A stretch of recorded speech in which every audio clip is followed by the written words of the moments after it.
broadcasting live on 1404 AM and worldwide via the Rovers player. This is Radio Rovers. My name's Gerald Jackson. I've been the matchday announcer at Ewood Park for the last 20 years, since Blackburn Rovers got promotion to the Premier League in 1992. That's it! Going up! Going up! Going up!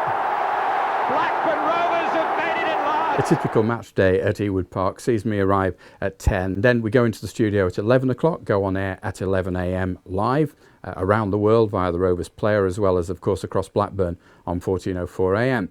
Neil Yardley, who does all the interviews as well, because he works full-time at Blackburn Rovers, he's my studio guest in the first hour. We talk through everything that's happened since the last home game, because he does commentary on the away games for the website as well. Then there's a full match day commentary. And people think I do nothing during the game except watch it, but there's more to it than that. I announce the substitutions, or mispronounce them, and also announce the goals. So when we have a goal for Blackburn Rovers... Blackburn threatening now.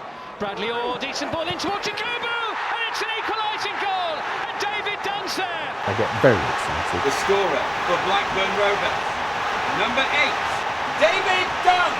Once the game's over, of course, it's a post-match programme which includes interviews with some of the players, an interview with Steve Keane, the manager, and I suppose most importantly, reaction from the fans. What is going on in players? What's going on? Okay, you can analyse it. He made a substitution and it worked. 2 substitutions. I just said, Joe, Petrovic, he's a giraffe.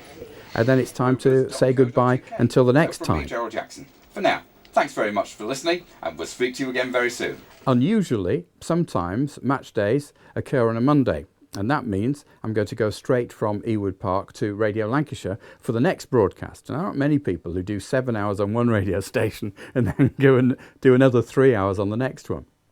I'll go into the studio about quarter of an hour before we go on air. We're on air live at 7 o'clock. The only other person there is my assistant Sandra. She takes all the phone calls, deals with the texts and the emails, and she keeps a list of requests for future programmes, and of course just talks to people on the night who might want to mention for somebody's birthday or anniversary. The programme has a massive audience. I'm not exaggerating. For that time of night there are tens of thousands of people listen to it, and it's largely because it is a rare type of programme. There aren't a lot of programmes playing music from that era. Now, the same people also still love to write, so we always get lots of letters every week. When I finish the programme, I hand over to the Late Show, which John Barnes does from the same studio, indeed the very same chair. When I started in broadcasting when I was only 18 at Radio Leeds, I just had the urge to want to work in radio. And when I taught media at Blackburn College in the 1990s, I said to all my students, and I still think this holds true, it's your own personal enthusiasm, your commitment and your drive that will take you through into the career you want to pursue. Don't ever give up, just have self-belief and just pursue it. I wanted to work in radio, and I've been very privileged in working in radio for over 40 years.